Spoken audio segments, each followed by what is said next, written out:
Good Wednesday morning, South Florida. I'm Eric Yutzi. I'm JC Birch. We're so glad you're waking up with us on this very important day because Hurricane Ian is wreaking havoc across South Florida. Strong storm spawned at least 2 tornado touchdowns in Broward and another reported twister in Miami-Dade. Here's a look at some of the damage left at a Publix in Pembroke Pines. You can see the debris scattered inside and outside that store as well. Water's rising in the Florida Keys after hours of steady, drenching rain last night. Weather Authority meteorologists Julie Durda and Brandon Orr here this morning. Our team coverage begins with Julie this morning. That's right, because we want to get you through the storm this morning, and we want to let you know what already occurred, because a lot of our areas here in South Florida did see a lot of damage and severe storms. We're not out of the woods yet. We are still under a tornado watch for Broward and Miami-Dade. The good thing is the Keys have been left out of that tornado watch. Why? Because the system is starting to move more north. Speaking of the system, wow, what a powerful, massive, major hurricane just off our coastline. And as of the 5 a.m. advisory, it now has winds of 140 miles per hour. That makes it a Category 4 hurricane just off the west coast of Florida. Pressure 942 millibars. The pressure has dropped, so strengthening has continued over the last hour. It's moving to the north-northeast at 10 miles per hour. Now, this system, the outer bands last I checked, our tropical storm force winds extend out about 143 miles, which is right around where Fort Lauderdale and Miami are.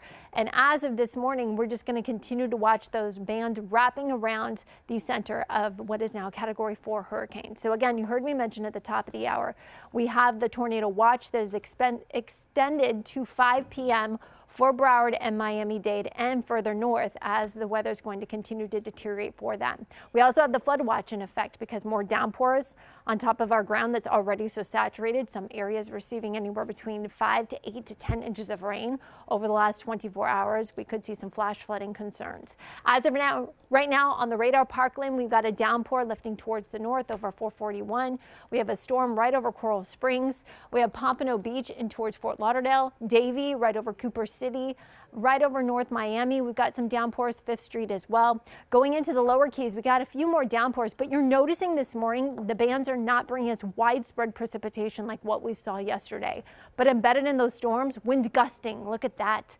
43 miles per hour right now in Pompano Beach, 33 miles per hour in Pembroke Pines, 29 in Fort Lauderdale, winds gusting in the 20s and 30s all across Miami-Dade, and into the Keys we have winds gusting in the 50s in Key West. So because of those wind gusts, we are under that tropical storm warning for the morning for Broward, Miami-Dade, and the Keys, and there is that hurricane warning for the Dry Tortugas. More on all of this, I'm going to toss it over to meteorologist Brandon Orr. Yeah, I want to show you some of the gusts that we have seen so far, with the highest gusts, as Julie mentioned, being down into the Keys.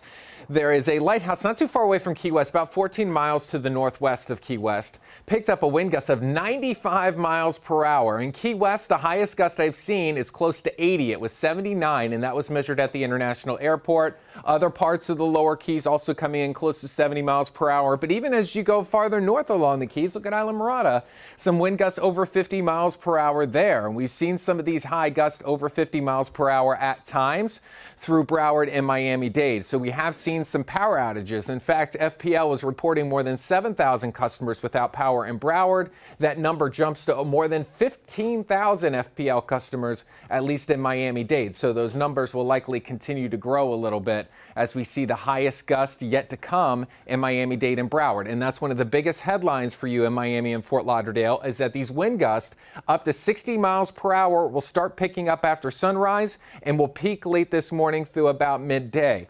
The heavy rain threat, I think we've seen the highest flood threat yesterday. Today, we're just going to get some occasional downpours, but the ground is so saturated, even just a little bit of rain could cause some additional flooding. So we'll watch out for that. And of course, that tornado watch that has been extended until around 5 p.m. That does not include the Keys.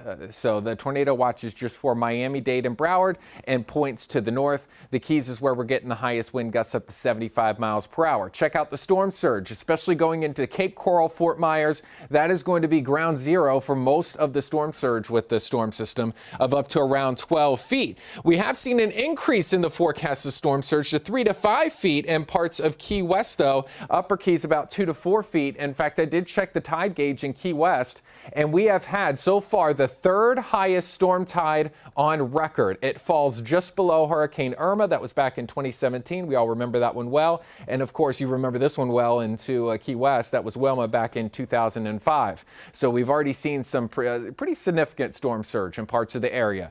Coming up, we got lots more to cover when the back half of the storm system is moving out. We got your forecast updates coming up in a bit, Eric.